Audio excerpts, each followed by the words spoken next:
भिवानी पहुंचे आम आदमी पार्टी के प्रदेश अध्यक्ष सुशील गुप्ता ने बीजेपी और कांग्रेस पर जमकर हमला बोला। उन्होंने हरियाणा सरकार को हर मोर्चे पर विफल बताते हुए कांग्रेस पर बीजेपी का सहयोगी होने का आरोप लगाया। सुशील गुप्ता ने कहा कि जेल जाने के डर से कांग्रेस नेता बीजेपी का साथ दे रहे हैं। उन्होंने कानून व्यवस्था, नशा, शिक्षा और स्वास्थ्य व्यवस्था को लेकर सरकार को घेरा। साथ ही किसानों को मुआवजा न मिलने पर भी सवाल उठाए। यूजीसी के नए नियमों पर बोलते हुए उन्होंने कहा कि यदि किसी वर्ग को आपत्ति है तो सरकार को इस पर दोबारा विचार जरूर करना चाहिए। आम आदमी पार्टी ये तय कर चुकी है कि हरियाणा के अंदर तीनों कॉरपोरेशन के अंबाला, पंचकुला और सोनीपत और नगर परिषद और नगर पालिकाओं का चुनाव हम चुनाव चिन्ह पे लड़ेंगे, झाड़ू के सिंबल पे लड़ेंगे, पूरी ताकत के साथ लड़ेंगे। जिस प्रकार से हरियाणा के अंदर कानून व्यवस्था बिल्कुल खत्म हो चुकी है। हर रोज कहीं मर्डर है, कहीं फिरौती मांगी जाती हैं, कहीं पे महिलाओं के साथ बलात्कार तक की बातें आती हैं। मुख्यमंत्री की कॉन्स्टिट्यूएंसी के अंदर सिर कटी हुई लाश मिलती हैं। पुलिस थाने के सामने जाके शरारतें होती हैं। इस कोई भी ऐसा गैंग हिंदुस्तान का नहीं बचा है जो हरियाणा के अंदर सक्रिय नहीं हो। हरियाणा अपराध की राजधानी बन चुकी है। हरियाणा के अंदर व्यापारी डरने लगा और पलायन की सोचने लगा है। इस गुंडा राज को खत्म करना है। खुद सरकार के संरक्षण के अंदर मैं कह सकता हूं कि जेल के अंदर बैठे हुए लोग हरियाणा के अंदर बदमाशियां करते हैं।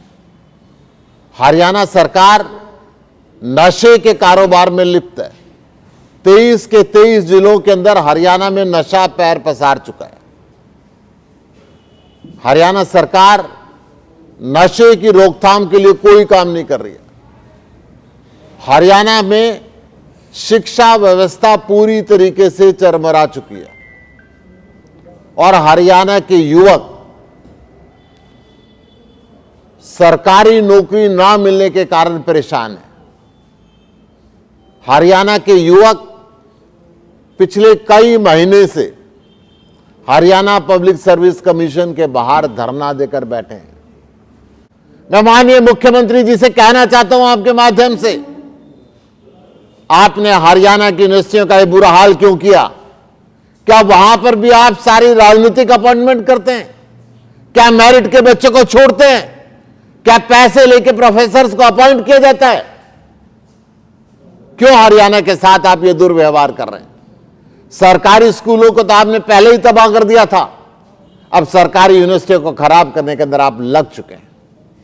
हरियाणा के अंदर चिकित्सा व्यवस्था खुद घायल हो चुकी है।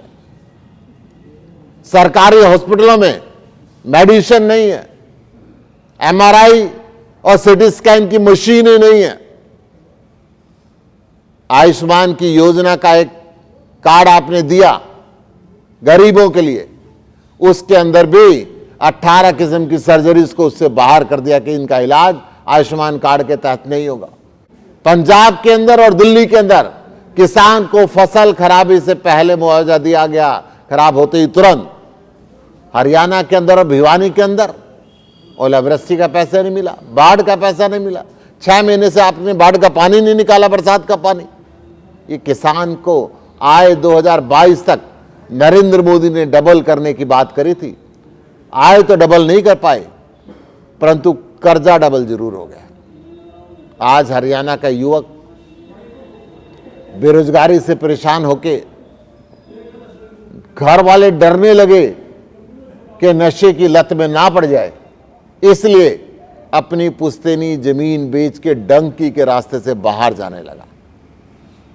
हरियाणा के अंदर ऐसी व्यवस्थाएं होनी चाहिए, परंतु आज कांग्रेस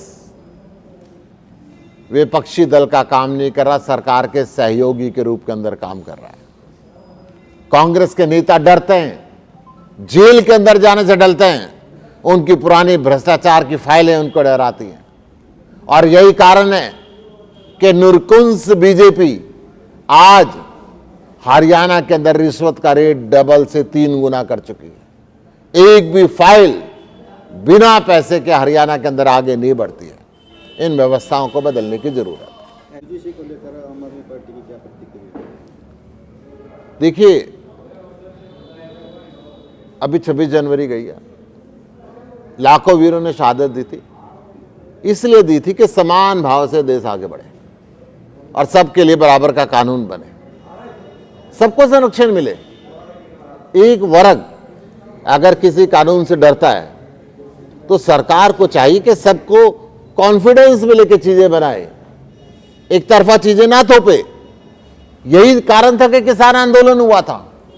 आपने एमएसपी के कानून की गारंटी दी थी, परंतु आज तक एक नाम नहीं लिया। यूजीसी के लिए भी सारे देश के अंदर आज छात्र परेशान हैं।